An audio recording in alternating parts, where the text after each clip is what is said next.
Hi, I'm Jennifer Potter, Executive Director of Be Well Texas. Too many people are struggling alone these days, and alcohol and drug deaths are increasing. We started Be Well Texas to offer high-quality, science-based addiction treatment and recovery services anywhere, even at home. We provide compassionate, caring support virtually or in person. In many cases, there is no cost for treatment if you don't have insurance. Really. Welcome to Be Well Texas. We're glad you're here.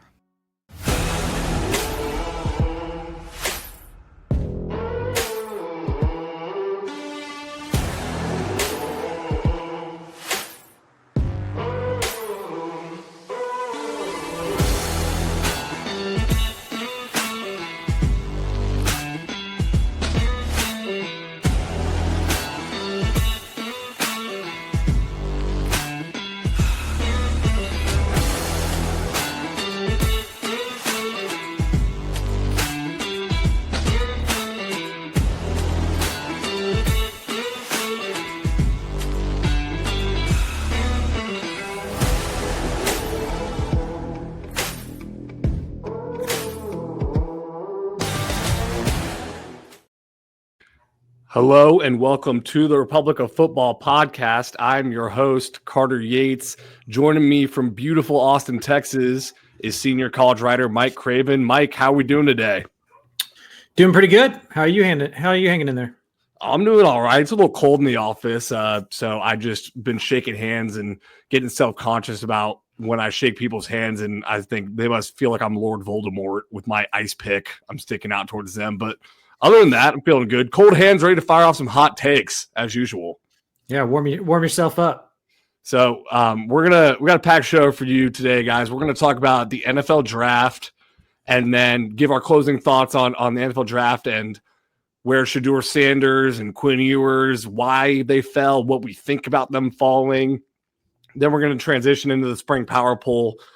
Craven has now been to almost all of the Texas colleges, and I've been to Sam Houston and UTEP, so put our heads together and made that spring power poll. We're going to run through that, where things stand after practices, and then have a discussion on the future of the general manager in college football. I know Craven has talked to a lot of the coaches in Texas, and they all have some differing thoughts on where they see that position going.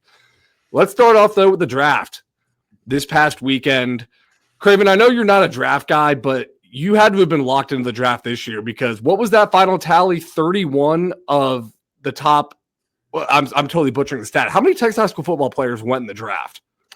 I think it ended up being 37, 35 that played public school, two private school guys, and Donovan Jackson and Shedeur Sanders. So more than a full round of the NFL draft was from Texas. 19 of the top 100 picks were Texas high school players. It's unbelievable. So great draft for Texas high school football, but not the best draft for some of those Texas high school football alums we thought would go higher than they ended up going. Off the bat, let's talk about Shedeur Sanders. So he leaves college in December as a top 10 draft lock, I thought. I think most of the media thought. The week of the draft, you start hearing rumors like he might not go until 21 to the Steelers, maybe even fall out of the first round. No one expected him to fall to the fifth round. And if you did, you're lying. So there have been two extremes to this debate. One is that Shedeur Sanders was always a fifth round talent. And number two is that this is a disgusting blackballing by NFL owners, kind of like the Colin Kaepernick situation. I think it's somewhere in the middle, as most things are. What are your thoughts here, Craven? Make sense of this for me. Well, I think anytime you talk about Deion Sanders and that family, it gets pretty political pretty quickly. Everybody has their agenda with it and what they believe, and it becomes an echo chamber situation. I kind of think that this one's relatively simple. He clearly wasn't viewed as a starting quarterback, or at least an instant starting quarterback in the league, like a first round, top 10, top 15 draft pick. And if you're talking about picking a backup quarterback that you're going to develop and sit behind somebody, do you really want the Sanders circus to be a part of that? And so if he was Cam Ward talent-wise, he would have gone in the top 10. But if he's more Jackson Dart, Kenny Pickett type talent-wise, where it would have been middle to end of the first round, I think it's clear the NFL didn't want that headache. And the way he handled the process, in my opinion, hurt him. The acting as if they were going to get to choose where he was going to play, as if he was Eli Manning talent-wise. And you hear that he didn't do a lot of interviews with teams that he thought already had starters that he thought weren't going to select him or weren't options for him.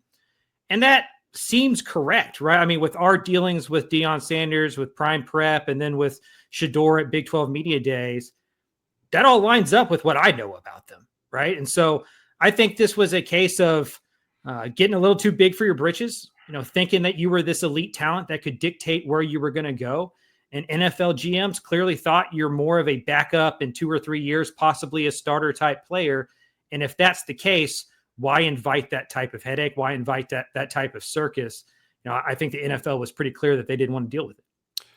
I want to unpack Shedeur Sanders' pre-draft process, right? He does not do the East-West Shrine Bowl. He doesn't do the NFL Combine. He doesn't do Big 12 Pro Days. The only Pro Day throwing event he does is the Colorado souped up like $10,000 production that they had going on. I think it is relatively simple, but I want to ask you what you think about this that I've been thinking about. And part of this comes from Damian Harris. He's a former Alabama player now at CBS. He had one of the best takes about Shedeur's slide that I've seen. I'm going to say some of what he said, add some of my own twist. I think Shedeur's slide in the end was about power and who has it in the NFL. And I think the NFL owners were kind of reminding Shedeur that the shield is bigger than anyone because he basically opted out of pre-draft process. He thought he was the elite talent. You mentioned how they acted as if he could pick his team, pull an Eli Manning. I've heard conflicting reports the interviews did not go well. Shedeur had a lot of questions to answer. Like, could he play on a team not coached by his dad? Does he have those elite traits? And I get it. Talent above all, right? If he was a Caleb Williams talent, he would have gone number 1 overall. But you know why teams draft guys with criminal allegations? Because one, talent is overall above all, but also because those guys kiss the ring a little bit.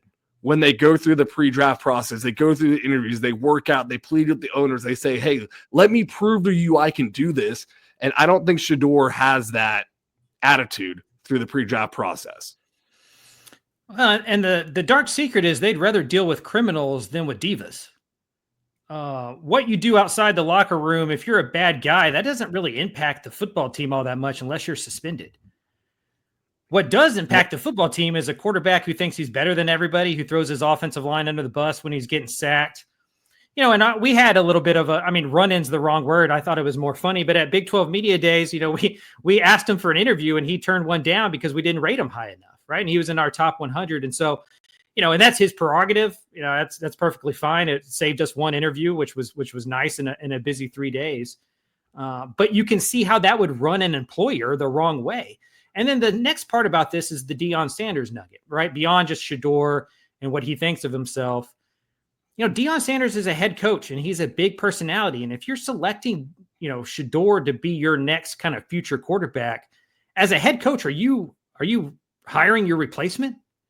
Right? If Shedeur becomes a star or if he's clearly the starter and he gets into odds with the coach, typically in the NFL, the quarterbacks win those divorces. Right? Because they're more, the player is more worth it than the coach. And so does it become a thing where now all of a sudden every single offseason is Deion Sanders going to come coach the Browns? And so I just think that if the talent was there, you take the headaches. If the talent isn't there, if it's a 50-50 proposition, you go with the one who brings the less circus, because the one thing the NFL doesn't want in a backup quarterback is visibility. They want you to be absolutely invisible. And Shedeur Sanders, with the streaming and the entourage and just everything that comes with that family, he's not going to be invisible. And I don't know if you want that headache unless you were a team with an established starter like a Justin Herbert or something that, but even then, that's probably some conversations you don't want. So I think the NFL, it's the no fun league, right? Everything's conformity, like they don't like a bunch of drama other than the stuff that they manufacture themselves. And I think the die was cast on Shedeur in that he wasn't worth the headache in their mind. Now, of course, in 2 or 3 years, he could be a Pro Bowl player and they could all be kicking themselves, right? Maybe the Browns look like geniuses and everybody looks stupid. But it seems clear that the NFL had a consensus on Shedeur that he's more of a second, third round backup type developmental quarterback. And nowadays, I think the other part of this is too, there's not a lot of middle round quarterbacks anymore. You're either a first round draft pick, can't miss, future of the franchise, or we'll wait until the 5th, 6th, 7th round and see if we can find a Brock Purdy or develop somebody behind the scenes that's more of a diamond in a rough. Why spend a 2nd, 3rd, 4th round draft pick on a backup quarterback? Go spend that on an offensive lineman or a corner or a wide receiver, somebody that can help you with your football team. So I think not you and I think we just as a whole have made this conversation about Shedeur when it's really about quarterback value, backup quarterback value, and it's just not there in those middle rounds. You're either going to be a top 10, top 20 draft pick, or you're going to fall. And I think that's just going to be, I think Shedeur is just an example of that. Not necessarily an outlier and a cavalier in the way that people are trying to have this conversation. I agreed with everything you said up until that last point, because I think if it wasn't Shedeur, if Shedeur didn't have the media attention around him and the entourage type deal around him, he would have gone in the 2nd or 3rd round. Because when I look at that draft, to me, Tyler Shuck, Jalen Milroe, and Dylan Gabriel going before Shedeur was crazy. Like, I was looking at that and saying, Tyler Shuck's a 7th-year college player. Jalen Milroe, look, Katie Tompkins grad. We loved him in Texas high school football. He's a great kid, a great dude. But the critique on him from the biggest games of his college career against Texas and the Rose Bowl against Michigan is like, he can't throw the ball that well. And then Dylan Gabriel's like 5'11". So that did not add up to me. I think Shedeur fell so much in the 5th round because once you start getting into the 2nd, the 3rd round, and you start getting into that backup territory like you're talking about before, or developmental piece, you don't want your developmental guy being that visible. Yeah, I was trying to go through here while you're talking and see where all of those quarterbacks were picked. Obviously Ward and Dart in the 1st round. Shuck goes in the 2nd round. Shuck was the only quarterback taken in the 2nd round. In the 3rd round, there was Milroe and Dylan Gabriel. And those were the only in the 3rd round, right? So I just think, and those guys, you're betting on traits, right? Like if you take Tyler Shuck in the 2nd round, you take Jalen Milroe, you're betting on like traits coming to life that they haven't quite hit their ceiling. I think the part with Shedeur is he's hit his ceiling. Like, what you're getting with Shedeur. There's not hidden traits there that we haven't seen. He doesn't have this rocket for an arm that all of a sudden is going to get accurate. He doesn't have the athleticism that all of a sudden you're going to be able to harness. He's a solid, in the pocket, accurate, layered thrower of the football. He's a good quality college quarterback. I think Dylan Gabriel is probably a pretty good comparison to him. We know what Shedeur is. You're not going to go get much more out of him. And if that's the case, I think you wait on him. And, clearly I think the NFL GMs knew if they weren't taking him, nobody was taking him, and then they could wait on him a little bit down the line. And then Dylan Gabriel's like the exact opposite of Shedeur in terms of personality and perception, right? Like he's the type of backup quarterback you want, like a Chase Daniel, a Colt McCoy, just somebody who you're never going to hear of again. And all of a sudden in 12 years, you're going to be like, holy crap, Dylan Gabriel's still collecting NFL paychecks like a Jared Stidham or something like that. You just don't. I think the one comparison to Colin Kaepernick that I can buy into is just the distraction piece, right? Like you're not bringing in a backup quarterback to get media attention. And Shedeur Sanders, no matter where he goes, is going to provide media attention. You don't want that in a reserve. Maybe the Browns do because they need it. I think it's funny that the team that picked Johnny Manziel and went through all that now has to pick Shedeur and go through all that as well. That seemed kind of silly. But again, I just think this is a talent thing. If he was more talented, he would have gotten drafted higher. Since he's not as talented in their eyes, he fell because of everything else around him. I think my big takeaway is I did a story on Shedeur this offseason where we talked to 3 Texas high school football coaches who played Shedeur and said, what did you think of him in high school? Did you foresee him being a first-round NFL draft pick? And the consensus answer from all 3 was no. I thought being a G5 player was a stretch. is what they said. And originally when I published a story, this was before obviously the draft, the slide, even the murmurings about like, oh, he might fall out of the first round. The story was framed at, look how much this kid improved by. Look how much he proved everybody wrong. He's about to go first overall, like first round draft pick. And what actually happened was the NFL coaches thought the same thing about college as the college coaches thought about high school, if that makes sense. Like when he's about to go up to the next level, Shedeur Sanders went to Jackson State to start off his career and was committed to Florida Atlantic before that. And high school coaches told me they thought Florida Atlantic was a stretch. Like it sounds like the high school coach's assessment of him in high school was not all that different from the NFL coach's assessment of him in college. Yeah. Yeah. Man, that's all I got on that. Yeah, we talked out Shedeur Sanders. Let's go to another Texas quarterback that fell in the draft. Quinn Ewers, former 5-star number 1 overall prospect, selected in the 7th round. 14 out of 14 quarterbacks.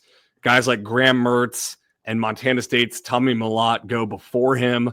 Craven, my question to you, does Quinn Ewers finish his NFL career with more touchdown passes than deer mounted in his draft room? No, that was a lot. I looked like the bad guy's lodge from Ace Ventura 2. I put that in the Slack and then went and found that photo. It looks exactly like that. That was one. I think for Quinn, this is probably an illustration of his injuries and kind of what came to light during the process when team doctors and NFL personnel kind of start digging into the history and looking at x-rays and kind of projecting it forward, because clearly he's better than some of the quarterbacks that were drafted ahead of him.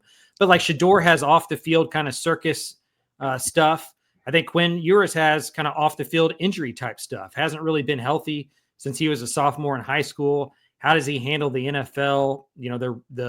The pounding that you take up there. But I do think he landed in a good spot. Tua's oft injured. Playing for that coach is going to help with the Miami Dolphins. So, I think he's one of those guys we look back on in 5 or 10 years. And if he figures out the health thing, maybe we wonder how the hell he slipped to the 7th round. What's been interesting to me is that the Quinn Ewers discussion has become a bigger, people are using Quinn to kind of have a bigger discussion. And that's, should you come back to college football and take that bag rather than going into the NFL draft and making less money? You used to race to the NFL to make a little bit of money. Now if you're not going to be a first, second round draft pick, maybe it's better financially to wait. I think Quinn, though, was a unique circumstance. Obviously, Arch Manning's kind of pushing behind him. I don't think he had a spot at Texas again. And he's a player that has, a Longhorn tattooed on him, right? He grew up a Texas fan. It was his lifelong dream to be the starting quarterback at Texas. I don't think he enjoys college all that much, just the part of it that comes with that. I think he wants to go be a professional. So I think his was a unique situation where he was kind of done with college. He has money. He's not poor. And he just wanted to go kind of do the next thing in his life. And, I think that's fine. So what do you think about that conversation surrounding him on if he should have transferred to a Big Ten school? Because the report is he had like a multi-million Big Ten deal that he could have gone and taken. I think he's the wrong case study for that, because one, he went to South Lake Carroll. He didn't grow up without money. He's made plenty during his college career. Remember, he left high school to go make $1 million from Levi's, right? So he's been a millionaire for 4 or 5 years now. I'm sure there's investments going on. Like, I'm sure the money stream for him is still there. I just think for him being the quarterback that brought Texas back, being in college for longer than he expected to be anyway. I think he thought he would be a 3 years and done type of guy. I just think he's an outlier in terms of what he wanted from college. I think Shedeur is probably a better example of a player who should have come back, whose value was bigger as a college quarterback, as a hired gun. I think Quinn was just done with school, didn't want to go play for a university that wasn't Texas to kind of tarnish that legacy. From what I know, kind of the biggest bidder out there for him was Ohio State. Their week 1 game is against Texas. That I would have been. I just don't think crazy. I don't think he wanted to be a part of that, right? Just knowing Quinn and that family a little bit, I just don't think he wanted anything to do with that anymore. I think he just wanted to move on, go make $1 million a year, $800,000 a year, which is just a decent amount of money, get closer to that second NFL contract and see if he can outperform the 7th round draft pick. So I'd imagine he thought he was going to go higher. The part that was weird to me about the Quinn thing, it was like, why were the cameras on him in round 2? Like, did he think he was going to get selected that day? And if so, like, where did that advice come from? Because the cameras were on Shedeur Sanders while Cam Ward was walking up to get his cap. Well, Shedeur definitely thought he was getting selected in round 1, right? And so, like, that was absolutely hubris. For Quinn, it's like, where did you think he was going to go? Like, nobody. I mean, again, I'm not the hugest draft dork in the world, but I didn't think he was going anywhere before the 4th or 5th round. And so, like, why was he at a Cabela's, like, with a draft party with cameras on ESPN? Like, that part's kind of interesting to me. Maybe he thought he was going to go higher. I read that as I thought that was his property or his house or something. I was joking about Cabela's because it looked like a Cabela showroom. It might have been a Cabela showroom, honestly. It's like, I took that as I didn't see anyone in the background when they showed him in round 2.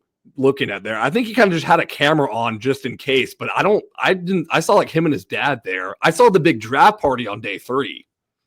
Yeah, ESPN just sends camera crews to places that are having, like, if he didn't have anything on Thursday and Friday, there wouldn't have been anywhere to send it. And so I just don't know exactly what they thought was going to happen in round 2 there. But again, we kill these guys all the time for just chasing bags. And then a guy doesn't chase a bag and we kill him for that too. There's just not a lot of winning in public perception for these high profile quarterbacks. The money is different in college football now, and that changes the equation. I think it's why you're seeing the sport get older, why you're seeing Michigan win a national championship, why Ohio State won a national championship last year. So I don't think it's just get the young gun talent anymore. And we're going to see more quarterbacks like Quinn stick around extra than maybe they used to. But I think Ewers personally, as a specific example, is an outlier in terms of he just wanted to be done with college, move on with his life, go be a professional quarterback, and kind of leave his legacy at Texas intact. And I think a lot of college quarterbacks could take a page out of that book of moving on. I think there is some hypocrisy going on, like you mentioned, of the we skewer guys for taking a bag, we skewer guys for leaving for the NFL when they could have taken a bag. A few devil's advocates arguments I want to make. And I agree with Quinn. I like that he went to the NFL and chose to finish as a Longhorn. But if I was him, if I was his agent, there's part of me that would have gone to the Big Ten, unless it is Ohio State, because that would stink going against your former team. Because in my opinion, if he doesn't go to Ohio State, he goes to another Big Ten team, he doesn't play Texas, he can still be a Texas legend and go on LHN and show up to speaking events and do all that stuff, because Texas is moving on from him. It's not like Quinn Ewers left Texas or transferred to Texas and stiff-armed Texas. Texas is saying your time here, your watch has ended, right? Right. But in 10 or 15 years, you can recolor that photo if you move on to the NFL and you're the guy who handed off the baton to Arch Manning and then they go on and win a national championship. You were the quarterback that brought them back to relevance, brought some stability, reestablished Texas as a national brand. If you go to Penn State or Michigan or whoever could afford him, right? Oregon.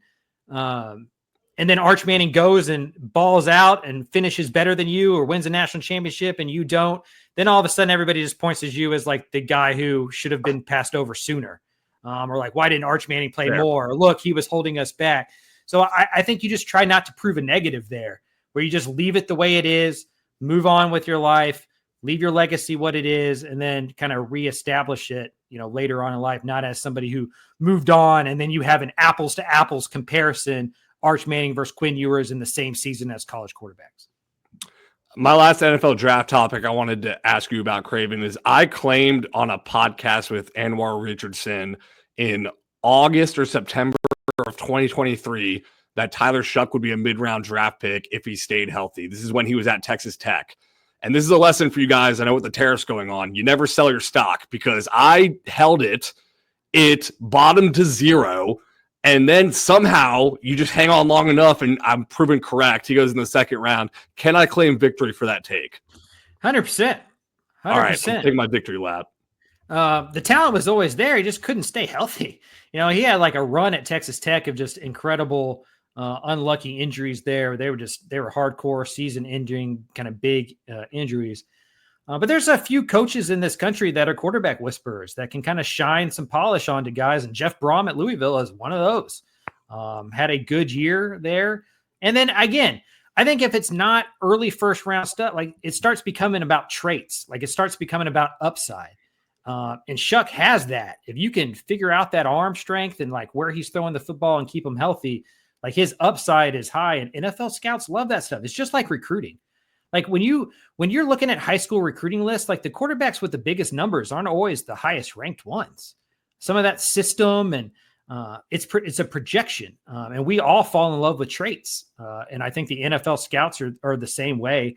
And Shuck's one of those players that you get in shorts and a t-shirt and you watch him throw the ball, and the ball comes out of his hands differently than a lot of other quarterbacks. And you only need one GM, one scout to talk themselves into harnessing that. He was healthy last year at Louisville, and I'm not surprised he went as high as he did, honestly. What was your favorite fit for a Texas high school football player or Texas college football player in the draft? I'm putting you on the spot here. I can tell you mine. Mine's probably Jade. Mine's probably Jade at Denver, because Patrick Surtain on the outside at cornerback. He's a 3-time All-Pro. Got another cornerback in Riley Moss that allows Barron to play nickel. And oh, by the way, some could say, why do you need 3 cornerbacks? Well, you're going to be in a division with Patrick Mahomes and Justin Herbert. So I like that spot. Yeah, that's a good one. They have like 5 Longhorns now on that football team. That's probably the most populated football team for the Longhorns there. I mean, Taj Brooks to Cincinnati stands out. We were talking about that in the office. Yeah, we like that. Obviously they have a really solid passing attack. He's going to come in there and just allowed to be kind of a bowling ball. We'll see what his NFL future is, but that seemed like a good one on paper. We talked about Quinn at Miami. I like that one a lot.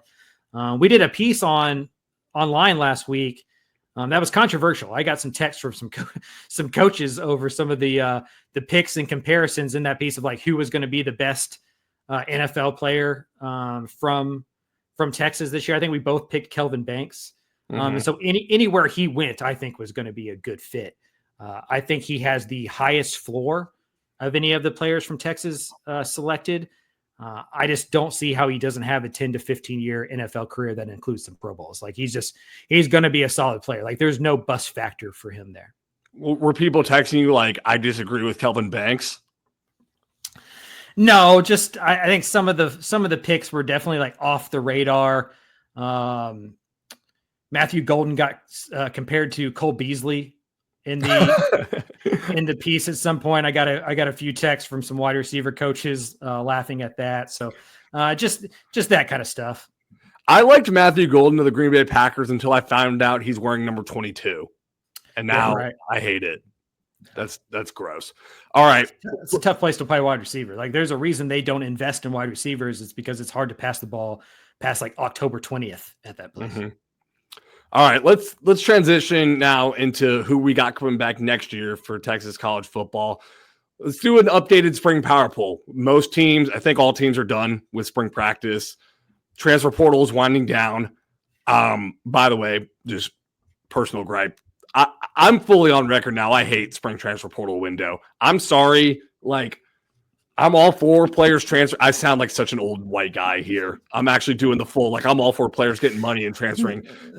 Going to a spring practice, signing with the team, going to spring practice, leaving after spring practice. Like we've lost the plot. What are we doing here? Yeah, you can't have 2 off seasons. You need to have 1 off season. It's ruined spring ball. Like the reason spring football is not what it used to be is because of that spring transfer window. Coaches do not want to invest a bunch of time and resources into a roster that probably isn't going to all be there come the fall. And then you have guys coming in that you're counting on. And so I think it's why it's eroded spring ball. And the coaches believe that the spring window is going away and that will reestablish somewhat of a calendar and importance on spring ball again, because you can use it as development right now. And you spend 15 practices developing your backup quarterback for the future, and then he transfers. And so it's just a lose-lose situation. I'm with you. Some of it's because we do the magazine. Yeah. But Yeah, I am with you. I love that the players can move around like the coaches. I just think it should happen during one window. I don't even care which window it is. Just pick a window and just have one off season.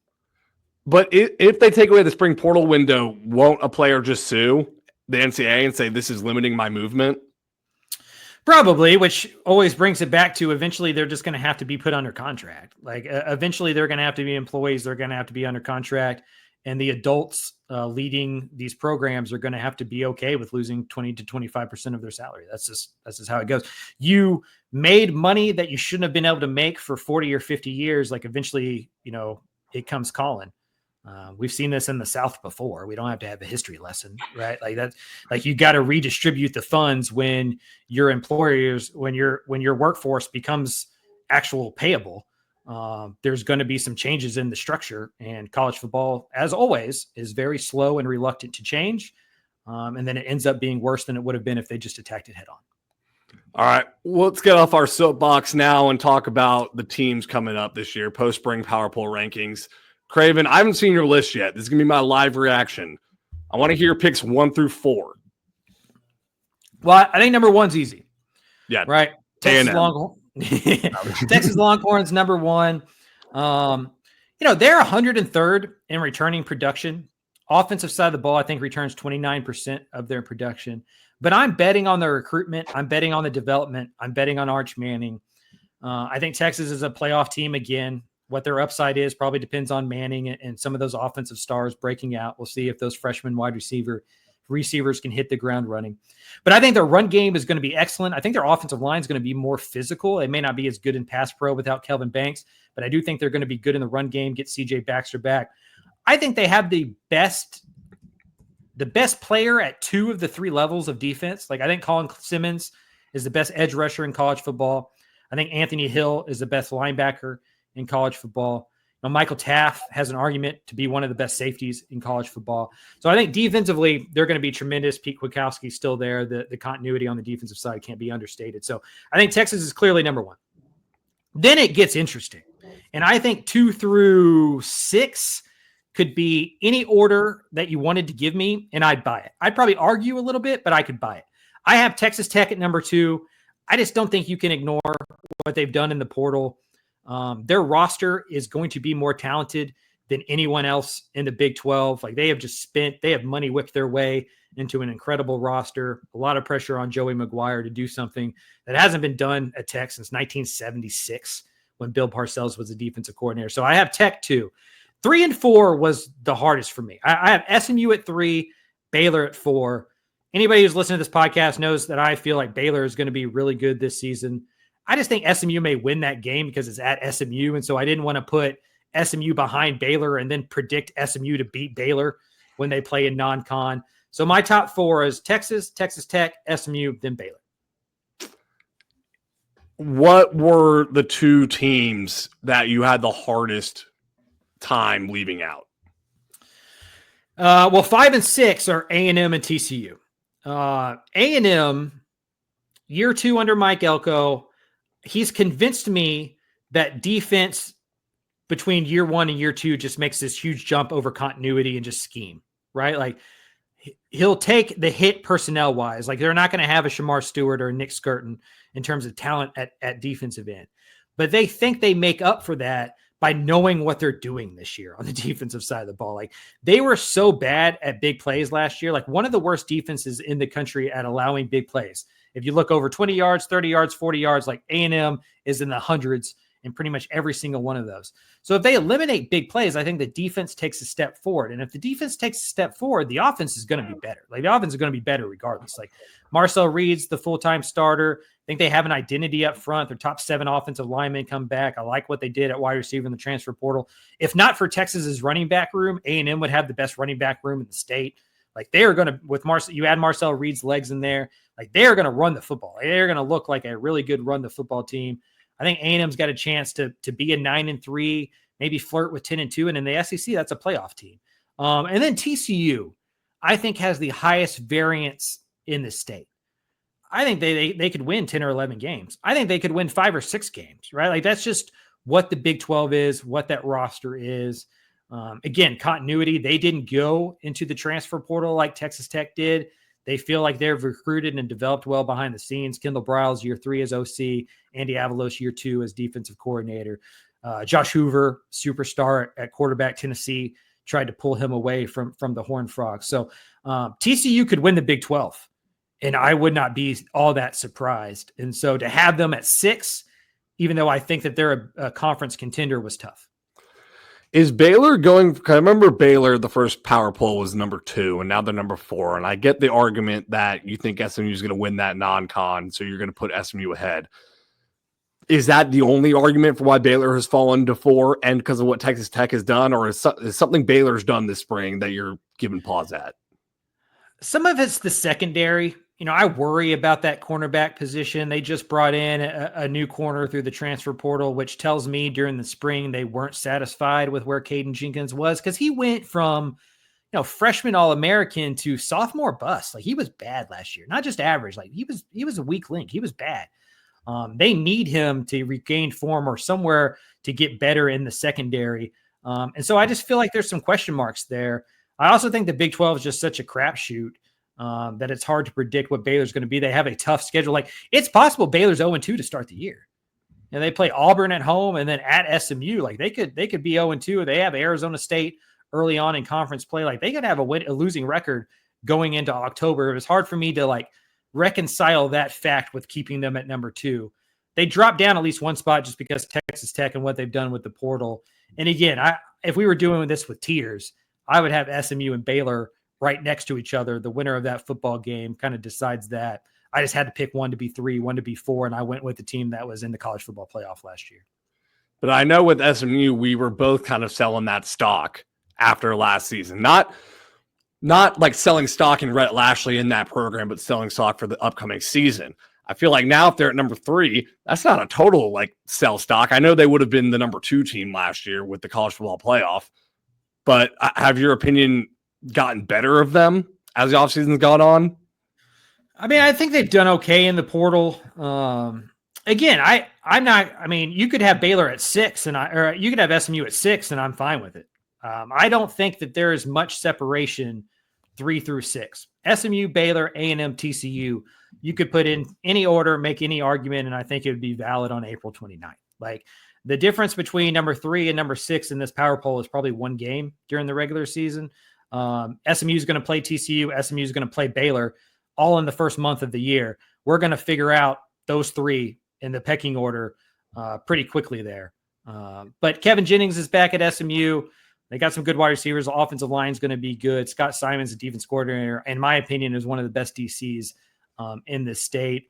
The ACC is a little bit easier, I think, in the Big 12. It's top heavy at Clemson and Miami. But after that, I think it's pretty certain SMU is going to be one of the 3rd, 4th, 5th best team in that conference, where the Big 12 is just such a crapshoot. TCU could be 8th. Mm-hmm. and not surprise me at all. And so at the end of the day, a lot of this is a pound for pound poll, which is kind of hard to stick with completely. But I'm not going to stand on the table too hard for anything through 3 through 6 because I just think it could go anyway. So 3 through 6 was a tier. What is that next tier? 7 through what? Yeah, I think it's 7 through 10. Houston, UTSA, North Texas, and Texas State. I threw Houston in there with these kind of top G5 programs just because of what happened in the transfer portal. Houston, you lose AJ Halsey, who I think is going to Florida State. You lose Jeremiah Wilson. I haven't heard where he's going yet. He's the cornerback who was probably going to be the top cornerback in the magazine. Really good football player last year. So you lose your 2 best defensive players. You overturn the offense completely. New offensive coordinator, new defensive coordinator. I just have no idea what Houston's going to be, but I put them as kind of the last P4 team in front of those G5 teams. And then I think the G5 real quick on Houston. Is them losing Jeremiah Wilson and AJ Halsey a bad sign for Fritz, or is that just modern college football? I think it's just modern college football. Like, if Houston had Big 12 aspirations this year and they lost those kind of players, then that's a bad sign.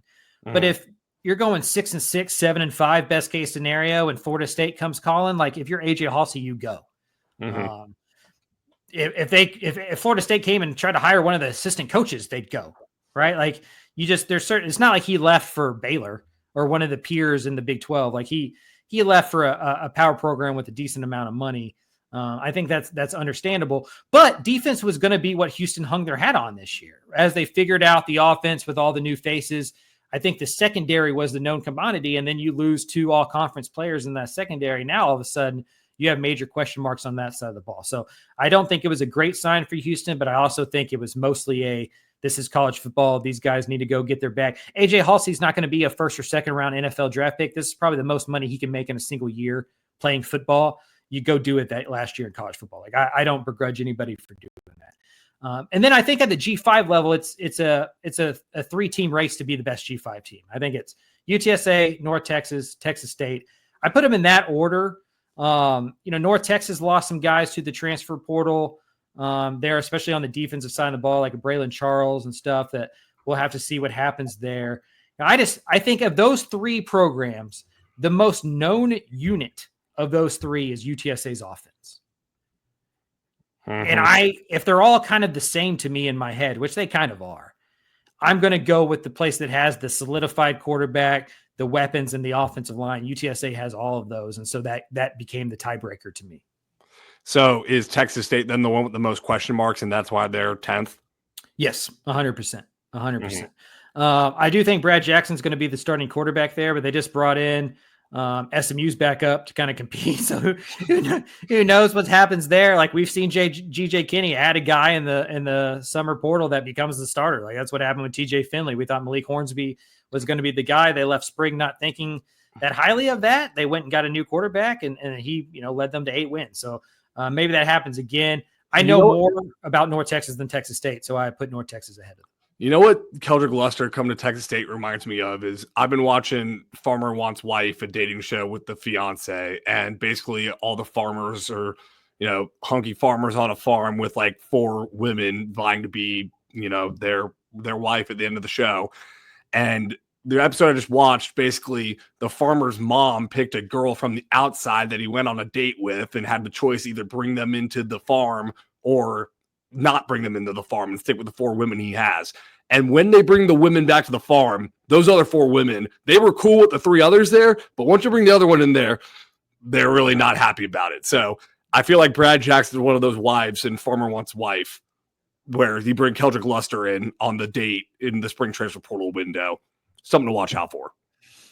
And GJ Kinney is pretty honest about how he likes the NFL model of quarterback competition. He's been a part of it. He's been cut before. He's going to populate that room with players and see what the dust settles and who's the best player going to be. And I don't think that's a bad strategy if you can massage the egos in the room. All right, let's round it out on the last few teams here. What are we ranking at? I have it UTEP, Rice, Sam Houston. I think UTEP deserves to be ahead of the 2 schools with new coaches.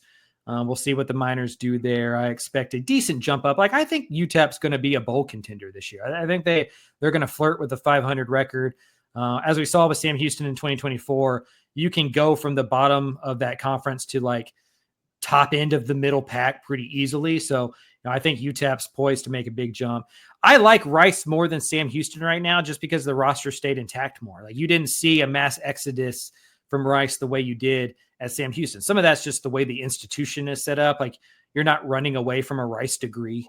And so you're going to stick that out if you can. I think that offense has a chance to hit the ground running, surprise some folks. Like, it's one of those you can install in year 1 and go run the football and have some success.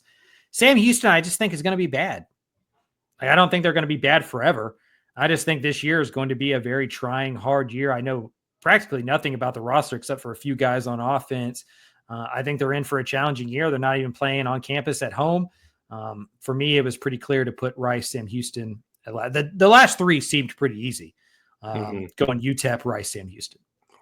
Yeah, pretty easy to rank, so not much need to discuss about those. But guys, I tell you what, you can get all 13 of these schools shirts, hats, jackets at, you guessed it, homefieldapparel.com. And when you do, please use promo code DCTF to get $10 off your first purchase.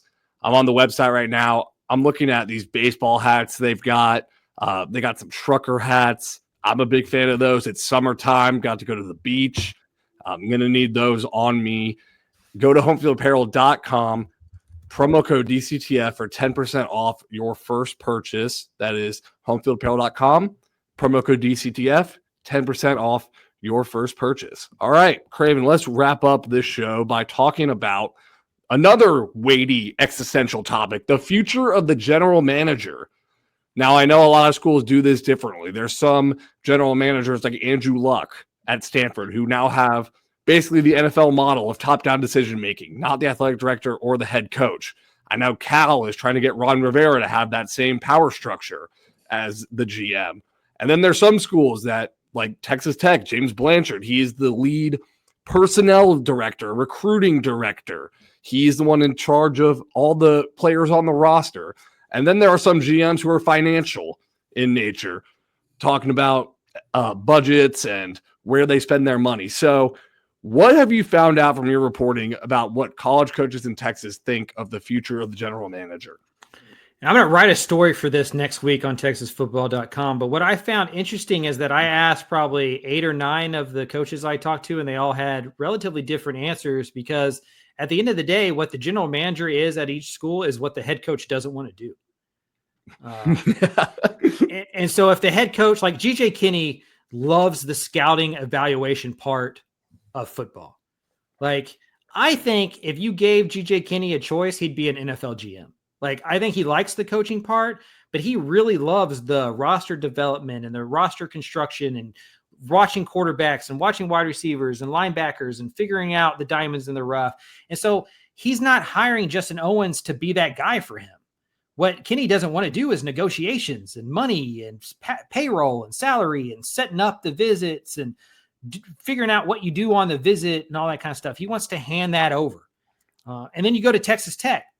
Joey McGuire likes being the Pied Piper and having guys on visits and being the voice of the football team and the kind of the culture leader of the football team. He wants somebody to help him with the scouting and the going and sifting through the hundreds of players in the portal and the thousands of players in their recruiting. Like, he wants to hand off a lot of that and then have a smaller pie for him and his coaches to go do with. And so I think what Mike Elko said is the best way that I heard put it. And it was like, I think all of us are trying to find ways to supplement what the organization needs.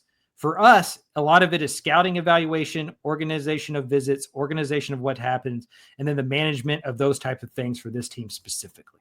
And so at the end of the day, whatever the weaknesses or whatever the weakness is probably the wrong word, whatever the items that the coach doesn't want or doesn't feel like they have enough time to deal with, they're going to go try to find a general manager that helps kind of bridge that gap to them.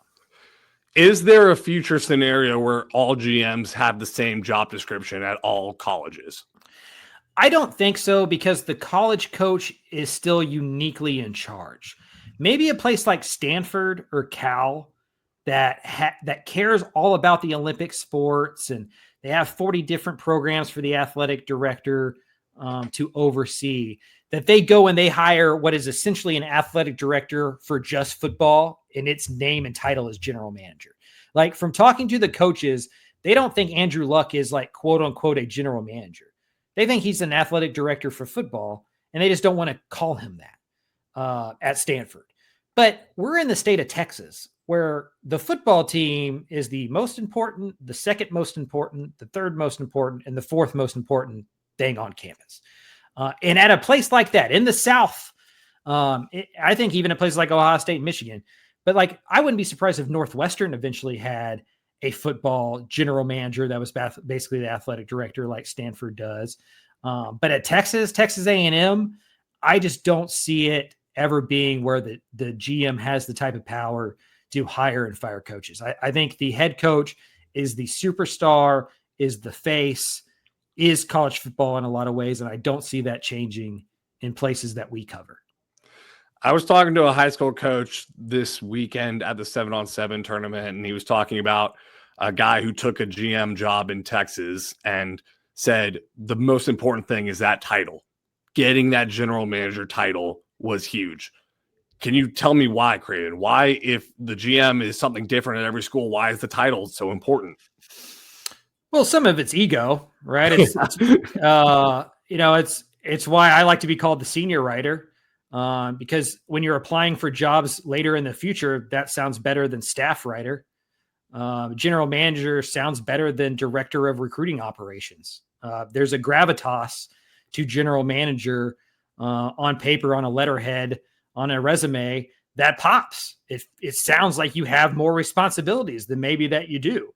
And so I think it's pride, it's ego. And it's just a title that sounds better than what they probably are, which is like visit organizer, right? Or salary cap manager or NIL negotiator. Like that doesn't sound as cool as general manager if you're trying to climb the ladder and if you're trying to make everybody think that your job is more important than it is. So why is this job important? Why is it important people know about the GM and the future of what this is going to be? Well, I think it's because college football is evolving so quickly and beyond the capabilities of what the head coach has to do. Like, you talk to these head coaches and they don't mind NIL. They mind the fundraising. They don't mind the transfer portal. They mind the organization of it and the lack of organization of it and how it's not real, right? We look at these portal windows as like dead set rules. They're not. You can enter the transfer portal. It's closed. You can enter it next week if you want to. Who's going to stop you? What court is going to keep you from being able to go enroll in the next school? And so you just can't do it all. Like, these head coaches, like, they're humans. Like, they get stretched thin. You got to win on the football field. That takes up so much of your time that how do you wear all of these different hats? You need helpers. You need assistants. And I think that the title and the role, it's just a copycat thing, right? Like the NFL, it's called a general manager. So in college, they call it general manager. But like, what we think of when we hear the word general manager, it is not what 90% of what these general managers do. Like, James Blanchard may be as close as it actually gets to what a real general manager is in the state. Everybody else are just recruiting ops guys, right? I mean, they just are the head of the recruiting ops side. And so now they're general managers because, again, it's the gravitas of the title. At these 8 or 9 schools where you talk to the coaches about, do they all have a general manager title? Yeah. Or are getting one. Okay. Right. Like, or in the process of figuring out that and defining the roles and what they want from it. I do think it's something that every single university will have sooner or later, because again, you're going to have guys leave for the title.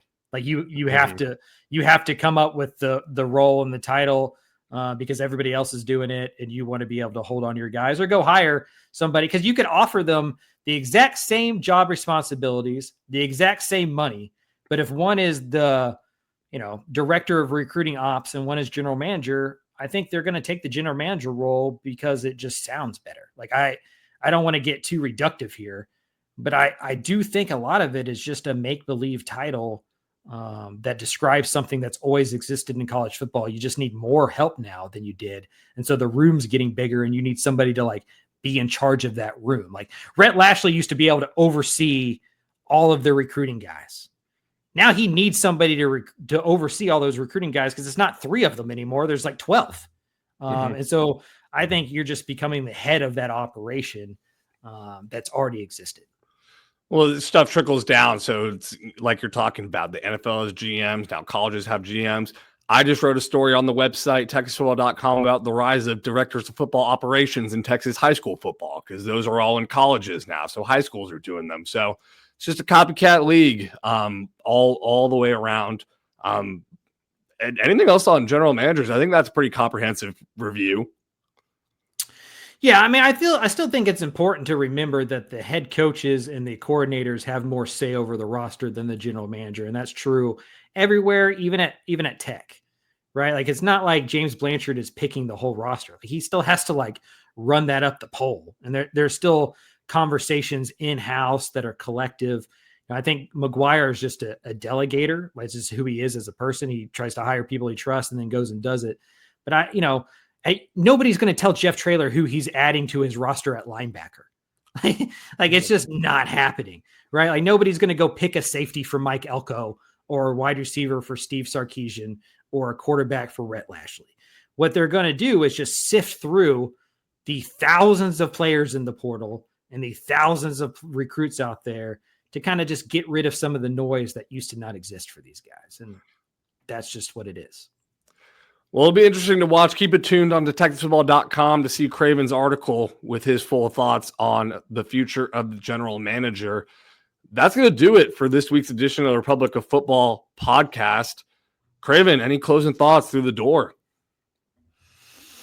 No closing thoughts for me. We have entered the real dead period here, because portal and spring ball kind of like keeps it in your life. But for us, we're doing the magazine, so May is still a busy month, but we have entered that May, June period before kind of media days start again in July. So hunker down, visit your family, do some quality time, take a vacation, do all those honeydews, and be back in early July when this thing starts heating up again. Yeah. Only the real sickos like us are going to be knee deep in it every day. 100%. Love it. Wouldn't have it any other way. Well, for senior writer Mike Craven, I am Carter Yates signing off the Republic of Football podcast. Thank you for tuning in, and podcast over.